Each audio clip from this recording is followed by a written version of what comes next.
السلام علیکم ورحمۃ اللہ وبرکاتہ۔ الحمد للہ رب العالمین والصلاة والسلام علی اشرف الانبیاء والمرسلین وعلی آلہ واصحابہ اجمعین۔ قال اللہ تعالی وتبارک فی القرآن المجید والفرقان الحمید فی شان حبیبہ مخبرا وعامرا ان اللہ وملائکتہ یصلون علی النبی یا ایہا الذین آمنوا صلوا علیہ وسلموا تسلیما۔ اللہم صلی علی سیدنا و مولانا محمد معدن الجود والکرم وآلہ وصحبہ وسلم۔ حمد و تعریف و توصیف اللہ جل مجدہ الکریم کی ذات بابرکات کے لیے، جو خالق کائنات بھی ہے اور مالک شاشہات بھی۔ اللہ جل وعلا کی حمد و ثنا کے بعد رسول رحمت، شفیع معظم، نبی محتشم، حضور ختم المرتبت صلی اللہ علیہ وآلہ وسلم کے حضور ناز میں اپنی عقیدتوں، ارادتوں اور محبتوں کا خراج پیش کرنے کے بعد، عالی مرتبت سامعین حاضرین، جیسا کہ آپ سب کے علم میں ہے کہ آج کی منعقدہ تقریب اہل بیت رسول صلی اللہ علیہ وآلہ وسلم کی بارگاہ میں، بالخصوص حضرت سیدنا امام علی مقام حضرت امام حسین رضی اللہ تعالیٰ عنہ کے حضور اپنی عقیدتوں کا نذرانہ پیش کرنے کے لیے انعقاد پذیر ہے۔ اللہ جل شانہ ہم سب کی حاضری اپنی بارگاہ میں قبول فرمائے۔ کچھ وقت کے لیے میں آپ سے مخاطب رہوں گا۔ مجھے امید ہے کہ پورے انہماک کے ساتھ آپ اپنی ساری توجہات کو میری جانب مبذول رکھیں گے۔ اللہ جل شانہ میری زبان پر کلمۃ الحق جاری فرمائے۔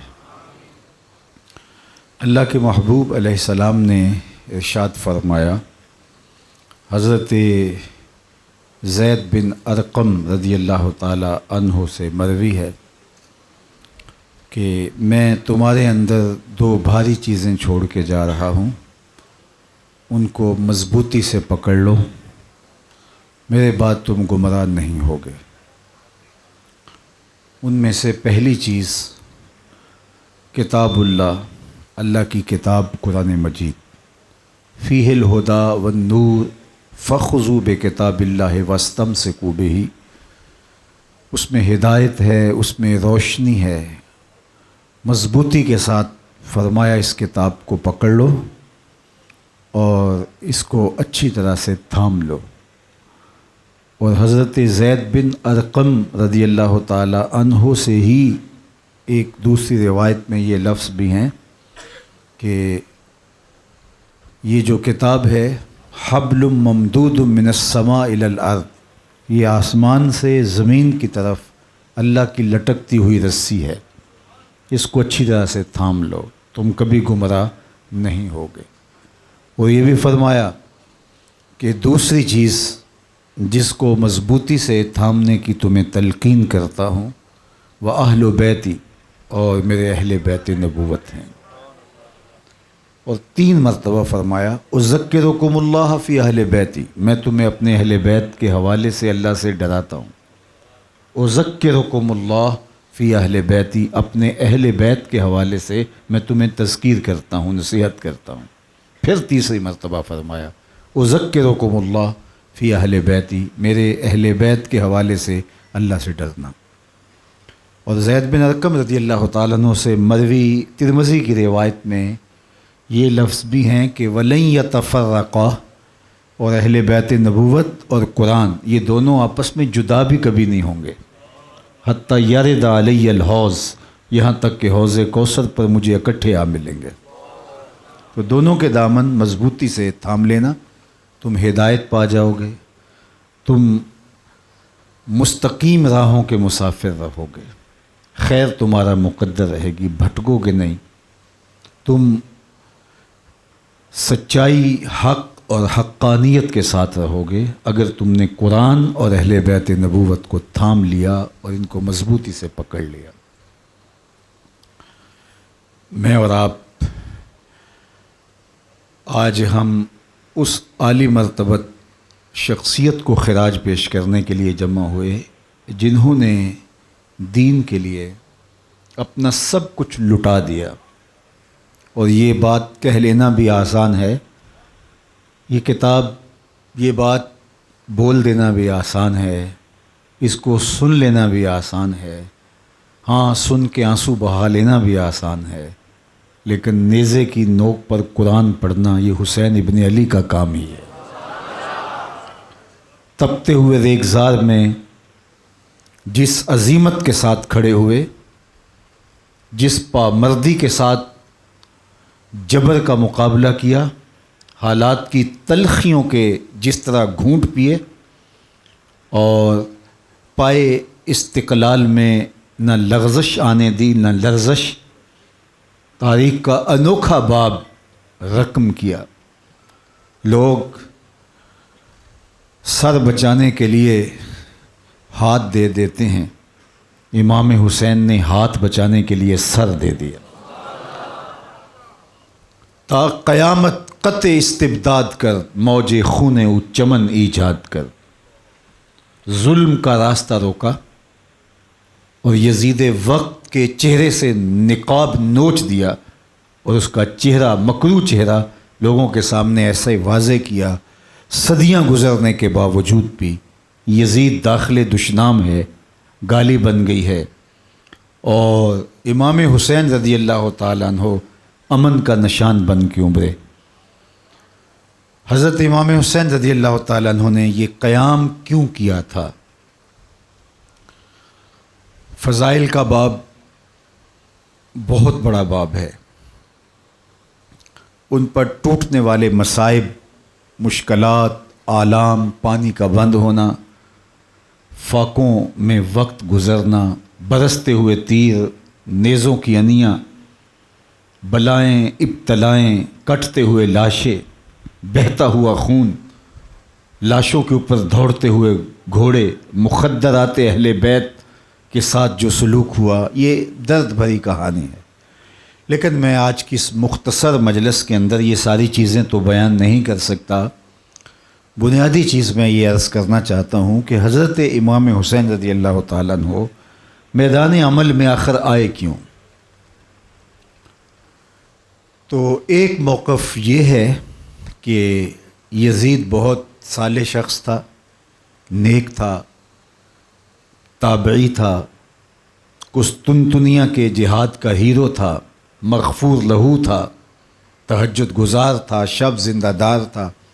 امام حسین رضی اللہ تعالیٰ عنہ نے خام خواہ اس کے خلاف کھڑے ہو کے ایک ماحول گرم کر دیا، اور پھر اس کا نتیجہ وہ ہوا جو زمانے نے دیکھا. اور یہ لوگ جو یہ موقف رکھتے ہیں وہ کہتے ہیں انہوں نے بغاوت کی، اور کھلی بغاوت کی، اور اس کی سزا پائی. استغفر اللہ. حضرت ابن کثیر نے البدایہ والنہایہ کے اندر بڑی تفصیل کے ساتھ ایسے لوگوں کا ذکر کیا ہے جو ایسی فکر رکھتے ہیں، بلکہ انہوں نے بلاد عرب میں ایک گروہ کا، ایک فرقے کا ذکر کیا ہے جو 10 محرم کے دن نئے کپڑے پہنتے ہیں، انواع و اقسام کے کھانے پکا کے خوشیاں مناتے ہیں، اور اس کو عید کے طور پہ اس دن کو گزارتے ہیں کہ اس دن امام حسین کو شہید کر کے یزید کا راستہ صاف ہوا.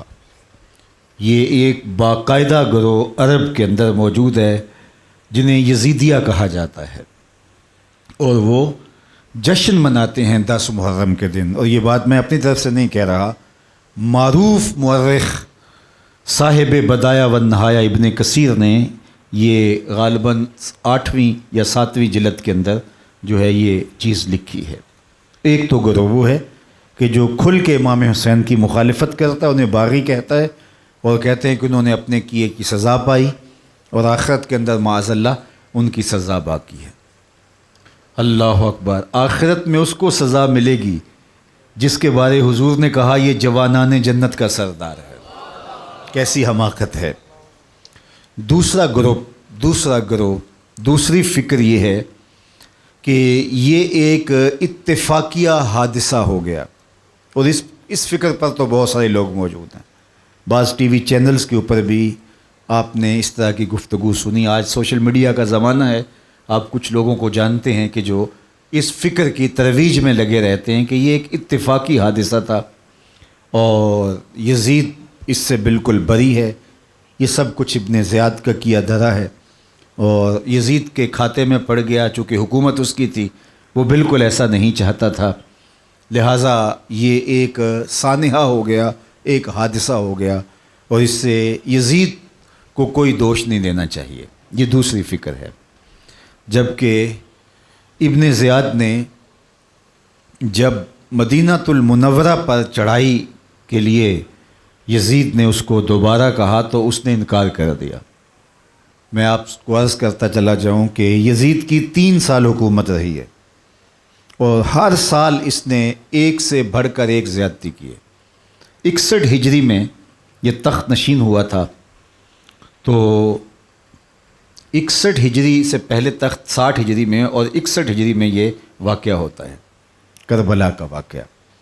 تو 61 ہجری میں واقع کربلا ہوتا ہے جس میں خاندان نبوت اور ان کے اعیان و انصار 72 کی تعداد میں شہید کیے گئے اور ان کی لاشوں پہ گھوڑے دوڑائے گئے، ان کے سر کاٹ کر نیزوں پہ چڑھائے گئے اور کربلا سے کوفہ اور کوفے سے قادسیہ اور قادسیہ سے دمشق تک مخدرات اسلام کو اونٹوں پر باندھ کر کے اور آگے آگے سر چل رہے تھے۔ یہ قیامت ڈھائی گئی، یہ کوئی چھوٹی بات نہیں ہے، یہ وہی جانتے ہیں جو اس قیامت سے گزرے ہیں۔ یہ 61 ہجری میں اس نے کیا۔ 62 ہجری میں اس نے مدینہ المنورہ پر حملہ کیا اور مسلم بن عقبہ کو اس نے امیر مقرر کیا اور 3 دن تک مدینہ المنورہ کی حرمت کو اس طرح پامال کیا کہ مسجد نبوی میں حضور کے منبر کے ساتھ یزید کے گھوڑے باندھے گئے۔ 3 دن تک مسجد نبوی میں نہ اذان ہوئی نہ اقامت ہوئی۔ سنن دارمی اٹھائیے، حضرت سعید بن المسیب کہتے ہیں کہ میں نابینا تھا اور مجھے نابینا سمجھ کے فوجی چھوڑ کے چلے جاتے، شامی یہ جو اپنے طور پہ جہاد کرنے آئے تھے، یہ مجھے چھوڑ کے چلے جاتے کہ یہ نابینا ہے۔ اور مسجد نبوی میں تو کوئی ماحول نہیں تھا، گھوڑوں کے ہنہنانے کی آواز آ رہی تھی، تو میں پریشان تھا کہ ظہر کا وقت ہوگا، عصر کا وقت ہوگا، مغرب اور عشاء کا وقت ہوگا، تو مجھے کیسے پتہ چلے گا، کیونکہ یہاں تو کوئی اذان کا ماحول نہیں ہوگا۔ تو میں حضور علیہ السلام کے روضہ انور کے پاس قبر نور کے پاس جا کے بیٹھ گیا۔ تو پھر کیا ہوا، سنن دارمی کا میں نے حوالہ دیا، تو فرماتے لم ازل اسمع الاذان والاقامۃ من قبر رسول اللہ صلی اللہ علیہ وسلم، کہا جب بھی نماز کا وقت آیا گنبد خضرا سے اذان کی آواز بھی آئی، اقامت کی آواز بھی آئی، اور 3 دن تک میں وہاں نمازیں پڑھتا رہا، اور ان 3 دنوں کے اندر 700 صحابہ کو شہید کیا گیا، 10,000 تابعین کو شہید کیا، اور جو بدماشیاں شامی لشکر نے کی 1,000 کنواری لڑکیاں حاملہ ہو گئیں۔ یہ دردناک کہانی ہے، یہ 62 ہجری کا واقعہ ہے، کوئی بھی اس کا انکار نہیں کرتا، یہ یزید کا کارنامہ ہے جو اس نے سر انجام دیا، مکروہ کارنامہ۔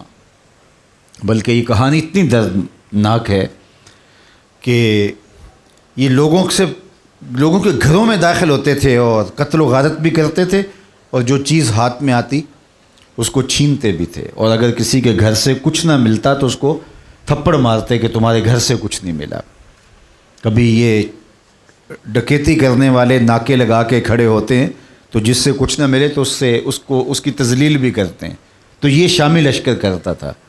ایک عورت کے ہاں ابھی بچہ پیدا ہوا اور قابلہ نے، دائیہ نے وہ بچہ اس کی چھاتی پہ پہلا دودھ پلانے کے لیے ڈالا، تو بچہ بھی دودھ پینے ہی لگا تھا کہ یزیدی لشکر کے سپاہی اس گھر میں داخل ہوئے اور کہا کہ ہمیں کچھ دو، تو اس خاتون نے کہا میرے پاس کچھ نہیں ہے، تو ماں کی چھاتی سے دودھ پیتے بچے کو ٹانگ سے پکڑ کر دیوار کے ساتھ پٹک کے مارا، اور بچے کا بھیجا نکل گیا، اور ماں رو رو کے کہہ رہی تھی میرے لال، میرے فرزند، اگر میرے پاس کچھ دینے کے لیے ہوتا تو میں ساری کائنات بھی دے کر کے جو ہے وہ تیری جان بچا لیتی، تو مجھے اتنا محبوب ہے۔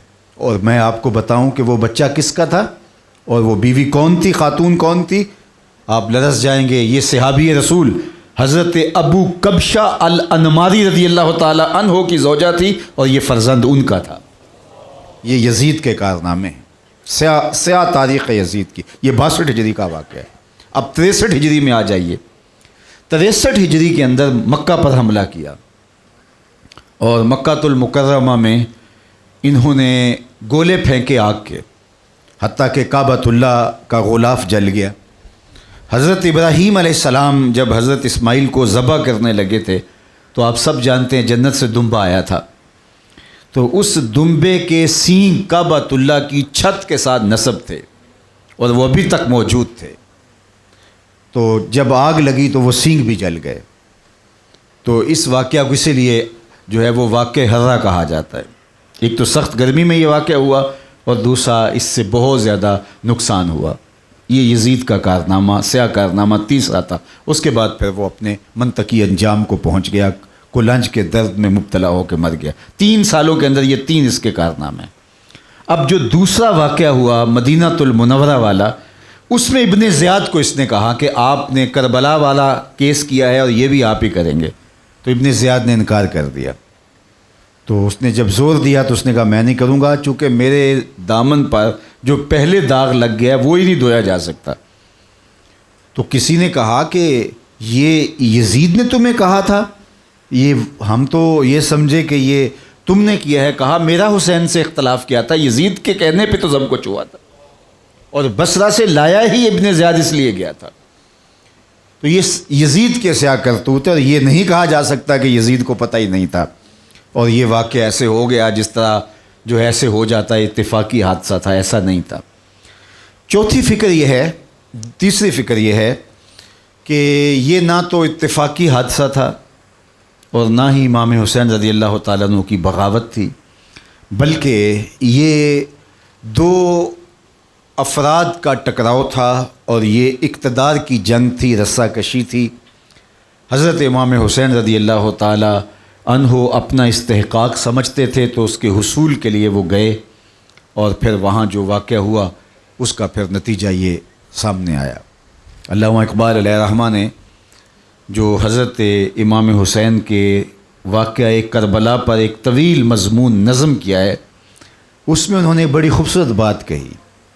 کہا کہ مدعائش سلطنت بودے اگر، خود نہ کر دے بات چنی سامان سفر۔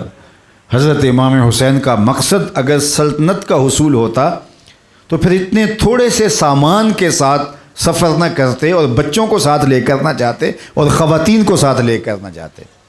تو یہ سلطنت اور تخت و تاج کے لیے نہیں تھا، لیکن کچھ لوگوں نے یہ کہا 2 شہزادوں کی جنگ تھی، یہ 2 افراد کی لڑائی تھی۔ تو میں جگہ جگہ محرم کے ایام میں اور آگے پیچھے بھی کہتا ہوں، یہ اقتدار کی لڑائی نہیں تھی، یہ اقدار کی لڑائی تھی، یہ حق اور باطل کا معرکہ تھا۔ اور چوتھا موقف جو میں آپ کے سامنے رکھنا چاہتا ہوں، اور 10-15-20 منٹ اسی پہ بات کروں گا، وہ یہ تھا کہ حضرت امام حسین رضی اللہ تعالیٰ عنہ احقاق حق اور ابطال باطل کے لیے نکلے تھے، چونکہ یزید کی سیاہ کرتوتیں ان کے سامنے تھیں، اور اس کا عمل، اس کا رویہ، اور وہ کبھی بھی گوارا نہیں کر سکتے تھے۔ بلکہ حضرت امام حسین رضی اللہ تعالیٰ عنہ کا وہ خطبہ جو مقام بیضا پہ دیا، وہ خطبہ جو حر بن یزید کے لشکر اور کوفیوں کو آپ نے دیا، وہ بھی تاریخ کے ریکارڈ پہ موجود ہے، معتبر کتابوں میں موجود ہے۔ آپ نے وہاں جو خطبہ ارشاد کیا، اس کے لفظ ہیں کہ لوگوں، یہ وہ لوگ ہیں، ان ہؤلاء لازموا طاعت الشیطان وترکوا طاعت الرحمن۔ میں اس لیے میدان میں آیا ہوں کہ یہ جو طبقہ ہے جس کے مقابلے میں نکلا ہوں، انہوں نے شیطان کی طاعت کو قبول کر لیا ہے اور رحمان کی طاعت کو چھوڑ دیا ہے، اور اللہ کی حلال کردہ چیزوں کو حرام کر دیا ہے، اور اللہ کی حرام کردہ چیزوں کو حلال کر دیا ہے۔ اس لیے میں ان کے مقابلے میں نکلا ہوں۔ اب حضرت امام حسین نے آخر میں اسی خطبے میں فرمایا کہ مجھے بتاؤ کہ اگر میں بھی نہ نکلوں تو پھر کون نکلے گا؟ اور مقام بیضا کے خطبے کے ایک دو لفظ سن لیجئے۔ حضرت امام حسین رضی اللہ تعالیٰ عنہ نے کہا کہ لوگوں، میں جو اس وقت میدان عمل میں موجود ہوں، جب آپ کو کہا گیا کہ آگے حالات بڑے سخت ہیں، ابو فراس فرزدق نے کہا تھا کہ میں بچشم خود کوفے والوں کے چہرے دیکھ کر آیا ہوں، ان کے دل آپ کے ساتھ ہوں تو ہوں، لیکن تلواریں یزید کے ساتھ ہیں۔ اور آپ نے جب اس سے پوچھا تو اس نے کہا آپ نے ایک باخبر شخص سے پوچھا ہے، لہٰذا میں آپ کو صحیح تبصرہ کرتا ہوں کہ دل آپ کے ساتھ ہے لیکن تلواریں یزید کے ساتھ ہیں۔ تو اس طرح اور بھی بہت سارے لوگوں نے جب خبر دی تو پھر یہ مشورہ دیا گیا کہ آپ نہ جائیے، تو آپ نے فرمایا اتخوفنی بالموت، کہ آپ مجھے موت سے ڈراتے ہو؟ نبی کی گود کا پالا ہوا موت سے کیسے ڈر سکتا ہے؟ یہ نہیں ہو سکتا ہے۔ اب کہا کہ پھر آپ کیوں جانا چاہتے ہیں جب حالات یہ ہیں کہ آپ کے ساتھ بچے ہیں، بوڑھے ہیں؟ کل 145 افراد تھے جس میں سے 72 شہید کر دیے گئے، اور ان میں زیادہ تر جو ہے وہ بچے بھی تھے جو باقی رہے اور خواتین تھی۔ تو کہا ان کو ساتھ لے کر کے جانا، اور پھر حالات جس طرح یکسر بدل گئے ہیں۔ تو حضرت امام حسین رضی اللہ تعالیٰ عنہ نے مقام بیضا پہ خطبہ دیا تھا، جس کے 2-3 لفظ آپ کے سامنے رکھنا چاہتا ہوں۔ آپ نے کہا تھا لوگوں، جو تم مجھے بتا رہے ہو مجھے معلوم ہے، مجھے حالات کا پورا ادراک ہے، میں بالغ نظر ہوں، میں دیکھتا ہوں حالات کے رخ کیسے تبدیل ہوئے اور کیا ہوا اور کیا ہونے والا تھا، سب میری نظر میں۔ لیکن اب میں یہاں سے واپس نہیں جا سکتا، اس لیے کہ اگر اس ظلم اور اس جبر کے خلاف میں کھڑا نہ ہوں تو کون کھڑا ہوگا؟ اور پھر جو آخری بات جو میں آپ سے شیئر کرنا چاہتا ہوں وہ یہ کہ حضرت امام حسین نے کہا کہ لوگوں، اگر میں اس لیے کھڑا ہو رہا ہوں جبر، ظلم، زیادتی کے مقابلے میں، تاکہ قیامت تک ظلم اور جبر کے خلاف کھڑا ہونے والوں کے لیے فرمایا کہ وَلَكُمْ فِيَّ أُسْوَةٌ، میں اس لیے کھڑا ہو رہا ہوں کہ قیامت تک آنے والوں کے لیے، جبر کے خلاف کھڑا ہونے والوں کے لیے کوئی نمونہ تو موجود ہو، کوئی مثال تو موجود ہو۔ اگر میں بھی کھڑا نہیں ہوتا تو لوگ کہیں گے جب اتنے بڑے ظلم کے مقابلے میں حسین ابن علی نے عافیت کا راستہ اختیار کر لیا تھا تو ہمیں کیا ضرورت ہے کہ جبر کے خلاف کھڑے ہوں؟ جب جس نے پیغمبر کی گود میں پرورش پائی، حضور کا لعاب چوسا، حضور کے کندھوں پہ کھیلتا رہا، جوانان جنت کی سرداری جس کا مقسوم اور جس کی شان تھی، اس نے فرار کا راستہ اختیار کر لیا اور اس نے عزیمت کا راستہ اختیار کرنے کی بجائے رخصت کی راہ لے لی، تو ہم ظلم کے خلاف کیوں کھڑے ہوں؟ لیکن امام حسین نے سب کچھ قربان کرنے کے بعد آج جو بیانیہ ہے وہ یہ ہے کہ جب جبر کے خلاف حضرت امام حسین نے اپنا قیمتی خون بہا دیا تو ہمارا خون ان سے قیمتی تو نہیں ہے۔ تو گویا قیامت تک آنے والے لوگوں کے لیے انہوں نے حرارت پیدا کی۔ مہاتما گاندھی نے جب برطانوی سامراج کو للکارا تو اس نے اپنے لوگوں کو جمع کیا، اور اس وقت جو برطانوی تخت و تاج تھا اس کی حدود میں سورج طلوع بھی ہوتا تھا، غروب بھی ہوتا تھا۔ اتنی بڑی طاقت کے مقابلے میں جب یہ کچھ لوگ کھڑے ہوئے تو اس نے اپنے لوگوں کو جو بات کہی وہ سننے کی ہے۔ مہاتما نے کہا کہ تم کہو گے کہ اتنی بڑی قوت کے مقابلے میں مٹھی بھر لوگوں کو لے کر میدان عمل میں کھڑے ہو جانا یہ دیوار کے ساتھ سر مارنے کے مترادف ہے، آپ کیوں اتنے تھوڑے لوگوں کے ساتھ اتنی بڑی طاقت اور سامراج کے مقابلے میں کھڑے ہو گئے؟ تو مہاتما گاندھی نے یہ تاریخی لفظ کہے اس لیے کہ میرے سامنے حسین ابن علی کا کردار موجود ہے۔ اللہ اکبر، یہ بات ذہن میں رکھیں۔ میں ایک جملہ کہتا ہوں کہ قیامت تک جبر کے خلاف، ظلم کے خلاف، ناانصافی کے خلاف جب بھی نہضت ہوگی، جب بھی نشأت ہوگی، جب بھی کوئی کھڑا ہوگا وہ حرارت خون حسین سے لے گا۔ اسی لیے اقبال نے کہا تھا تا قیامت قطع استبداد کر، موج خون او چمن ایجاد کر، سرخ رو عشق غیور از خون او۔ اللہ اکبر۔ اقبال کہتے ہیں عشق غیور کے چہرے پہ جو سرخیاں ہیں وہ خون حسین کی وجہ سے ہیں۔ وہ عشق جو عشق غیور کہلاتا ہے، میں اس عشق کی بات نہیں کرتا جس عشق نے غالب کے پلے کچھ نہیں چھوڑا تھا، عشق نے غالب نکما کر دیا ورنہ ہم بھی آدمی تھے کام کے۔ میں اس عشق کی بات نہیں کر رہا جس عشق کے بارے میں میر تقی میر نے کہا تھا کہ پھرتے ہیں میر خار کوئی پوچھتا نہیں، اس عاشقی میں عزت سادات بھی گئی۔ میں اس عشق کی بات نہیں کر رہا جو رسوا کر کے رکھ دیتا ہے میں اس عشق کی بات کر رہا ہوں کہ جو سر اٹھا کے چلتا ہے، اور اس عشق کو عشق غیور کہتے ہیں۔ اور اقبال کہتے ہیں عشق غیور کے چہرے پہ جو تمہیں سرخیاں نظر آتی ہیں، باکپن نظر آتا ہے، وہ حسین کے خون کی وجہ سے ہے۔ ذرا لفظوں پہ غور کیجئے، سرخ رو عشق غیور از خون او، عشق غیور کے چہرے پہ جو سرخیاں ہیں، جو لالیاں ہیں، یہ حسین ابن علی کے خون کی وجہ سے ہے۔ اب ایک مصرے میں اتنی بڑی بات اقبال نے کہہ دی، اور خود حیران ہے کہ چھوٹے سے مصرے میں، پورا شعر بھی نہیں ہے، شعر کا ایک مصرع ہے، اور اتنی بڑی کہانی ایک مصرے میں بول دی اور چند لفظوں میں۔ پھر خود اقبال کہنے لگا شوخیے این مضمون از شوخیے این مصرع از مضمون ہو، کہا میرے ایک مصرے میں یہ جو زندگی آ گئی ہے، یہ اس وجہ سے ہے کہ میں نے حسین ابن علی کا نام لیا ہے۔ تو حرارت پیدا ہو جاتی ہے، زندگی پیدا ہو جاتی ہے۔ تو حضرت امام حسین رضی اللہ تعالیٰ عنہ نے یزید کے چہرے کو بے نقاب کیا ہے، اور وہی ان کا مشن تھا۔ اس کے چہرے کو، اس سے نقاب نوچ کے اس کا جو چھپا ہوا چہرہ تھا لوگوں کے سامنے کیا، ورنہ وہ اپنے چہرے کو 100 پردوں میں چھپا لیتا، اور وہ ظالمانہ ملوکیت جو وہ متعارف کروانا چاہ رہا تھا وہ لوگوں کو بھلی لگتی۔ اور آج جمہوریت کے نام سے جس طرح چہرہ آراستہ کیا گیا ہے، لوگ جمہوریت جمہوریت کر رہے ہیں۔ اللہ اکبر، آپ بتاؤں تجھ کو رمز آیا ان الملوک، سلطنت اقوام غالب کی ہے ایک جادوگری، خواب سے بیدار ہوتا ہے یہاں محکوم، اگر پھر صلح دیتی ہے اس کو حکمراں کی ساری دیو استبداد ہے جمہوری قبا میں پائے کوب، تو سمجھتا ہے جس کو آزادی کی نیلم پری۔ یہ تیرے دردوں کا مداوا نہیں ہے۔ کتنے رنگوں کی جمہوریتیں آپ نے دیکھی، کتنے رنگوں کے آپ نے ماشاء اللہ دیکھے، کتنے رنگوں کے نظام اور ازم دیکھے۔ تمہارے درد کا مداوا کہیں نہیں ہے، تمہارے درد کا مداوا ہے تو نظام خلافت میں ہے۔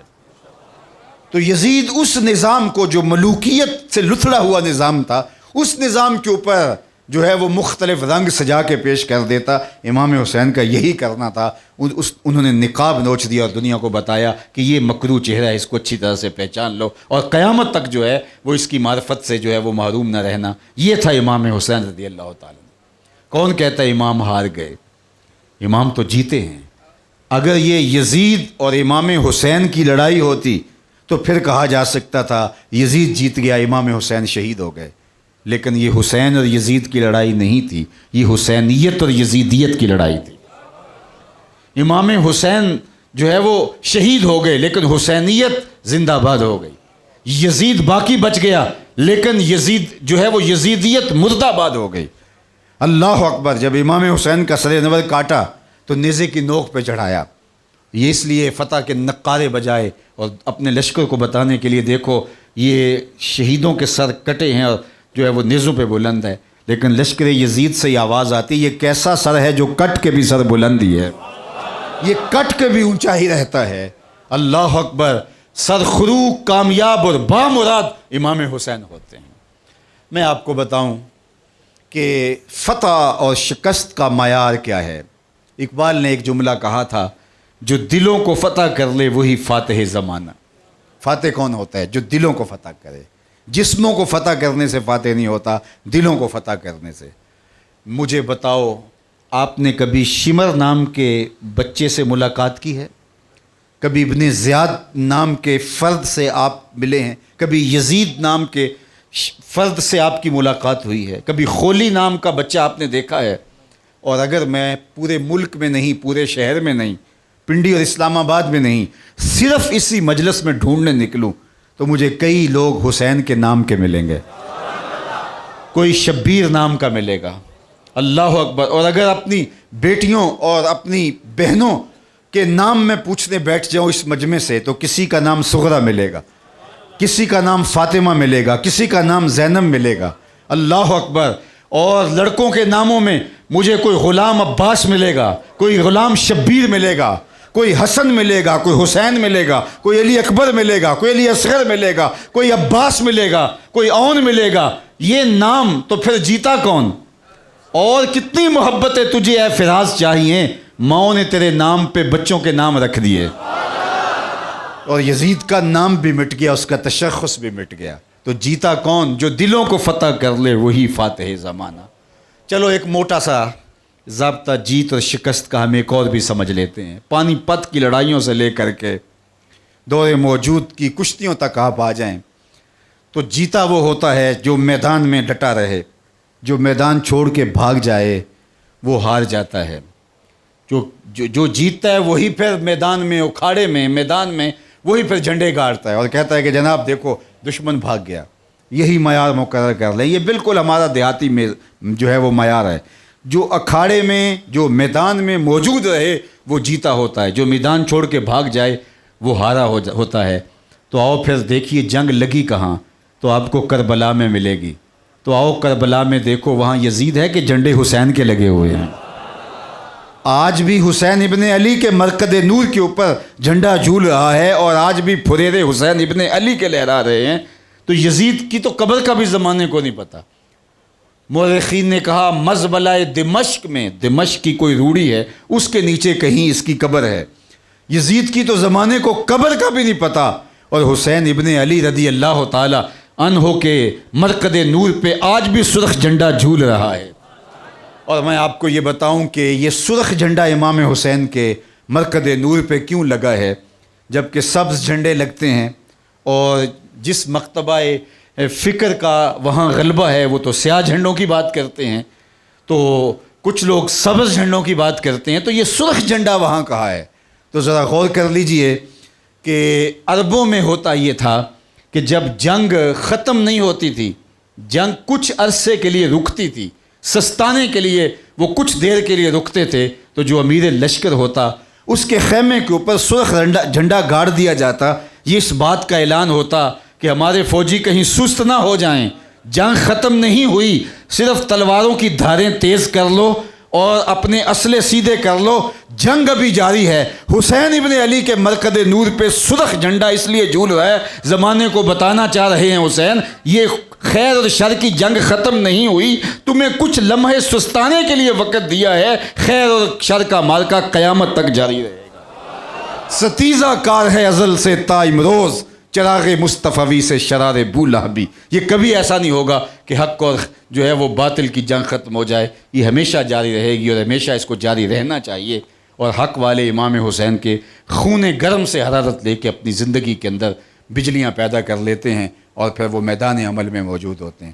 حسین ابن علی کا نام ہی کھڑا کر دیتا ہے، ان کا ذکر ہی جو ہے وہ خون کے اندر حرارت پیدا کر دیتا ہے۔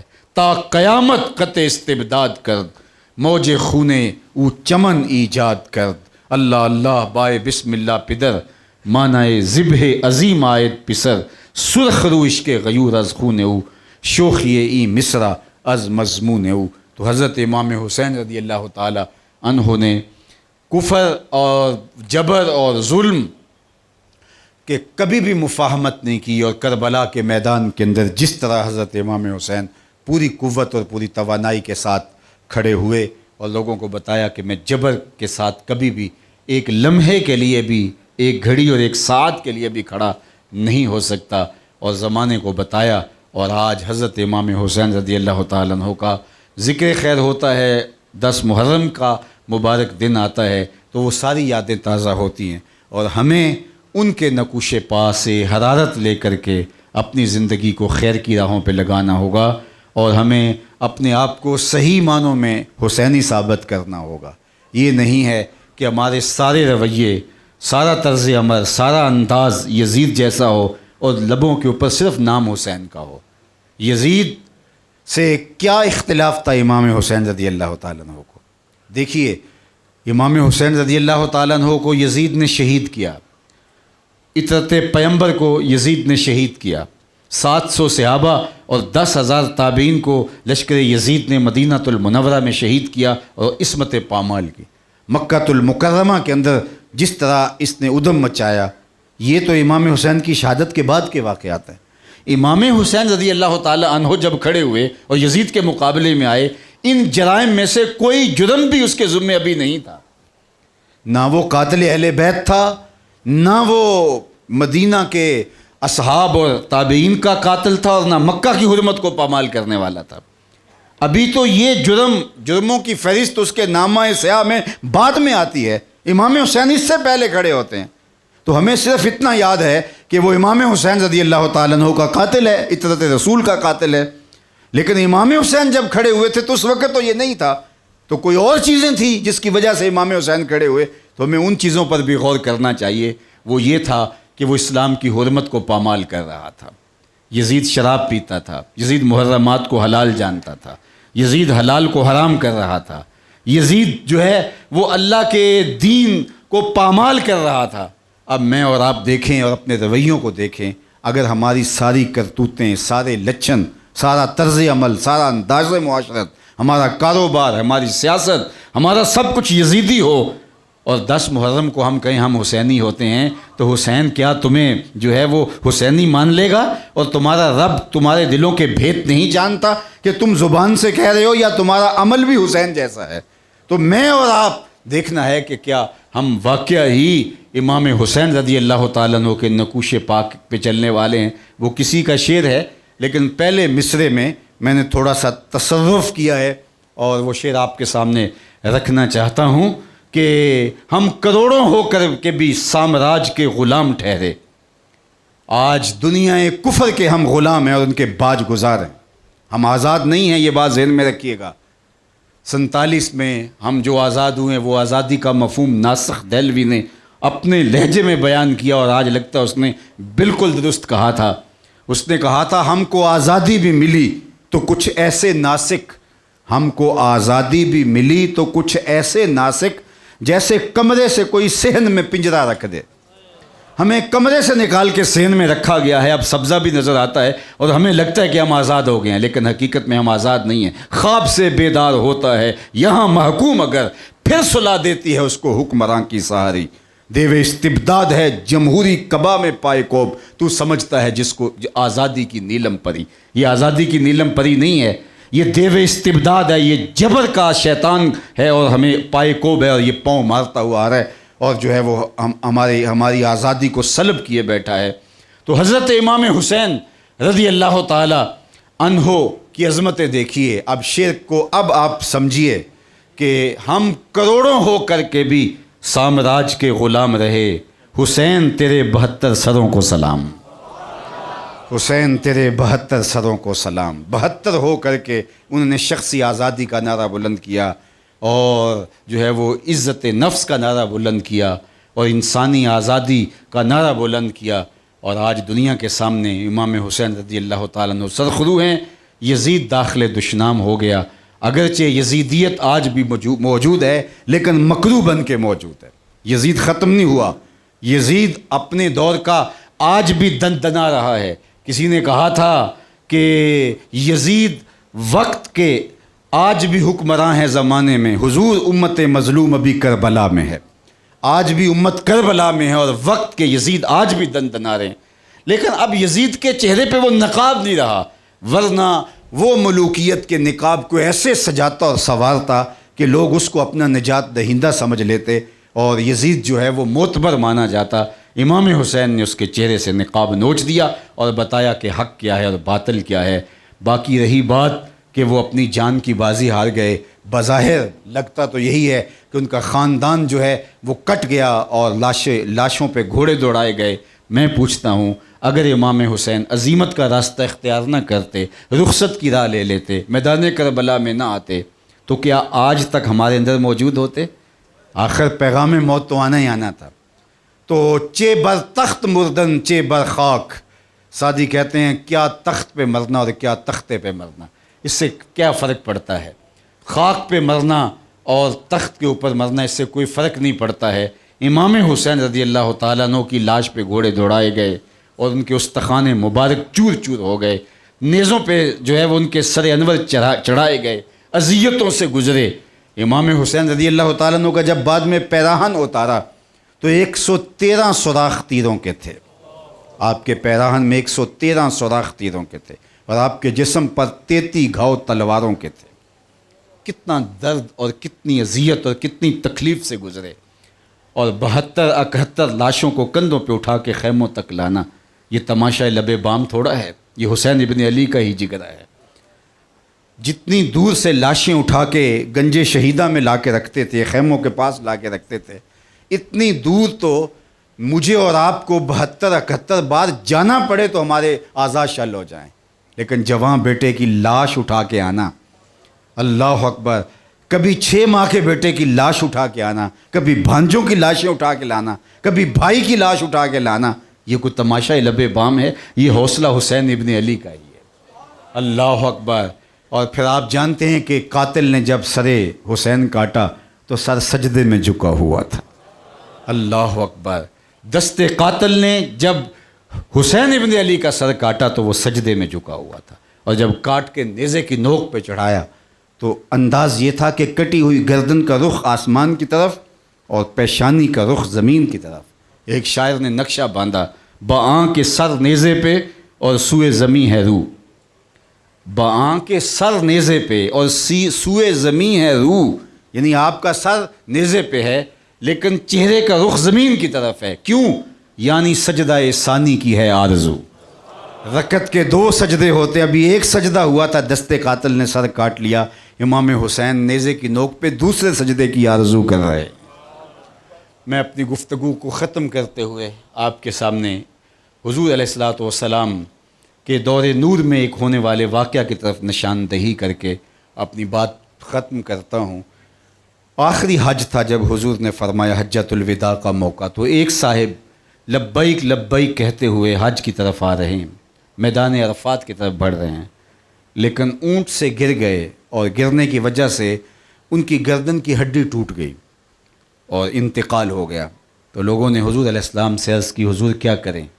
تو آقا کریم نے فرمایا یہ انہیں جو احرام دیا گیا ہے اسی احرام کا کفن بنا کے ان کو دفن کر دو جنازہ پڑھ کے۔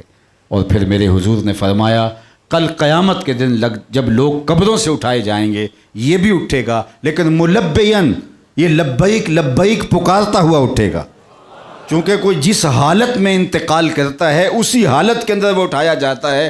اب یہ روایت اگر آپ نے سن لی اور سمجھ لی تو قیامت کے دن حسین کا سر سجدے سے اٹھایا جائے گا۔ حسین آج بھی سجدے میں ہے، حسین آج بھی سجدے میں ہے۔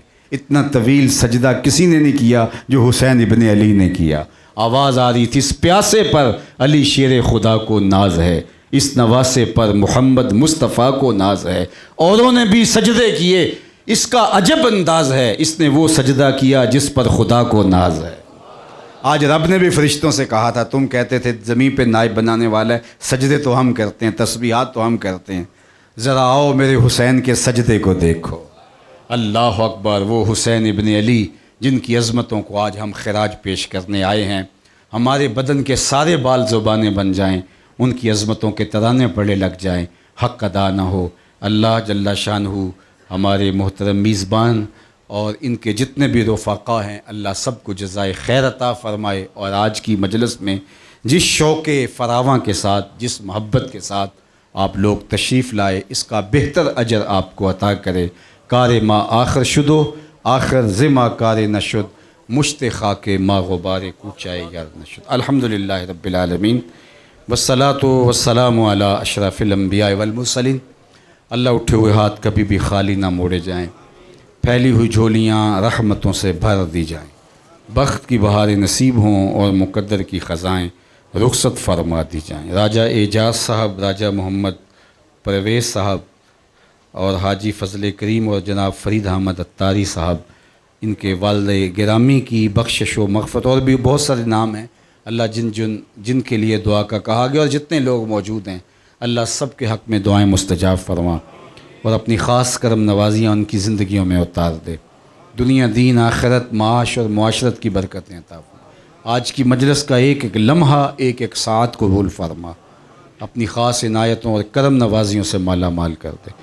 اللہ میرے وطن کی خیر فرما، میرے ملک کو امن کے اجالے دے دے، اللہ میرے ملک کو سیاسی استحکام دے دے، معیشت کا جمال اور معاشرت کا حسن عطا کر دے۔ اللہ میرے وطن کو نیک صالح پاکیزہ صفت اور دیانت دار اہل حکمران عطا فرما۔ اللہ پورے عالم اسلام کی خیر فرما، اسوہ شبیری کو ملحوظ رکھنے کی ہمیں توفیق ارزانی کر دے۔ وصلی اللہ تعالی علی النبی۔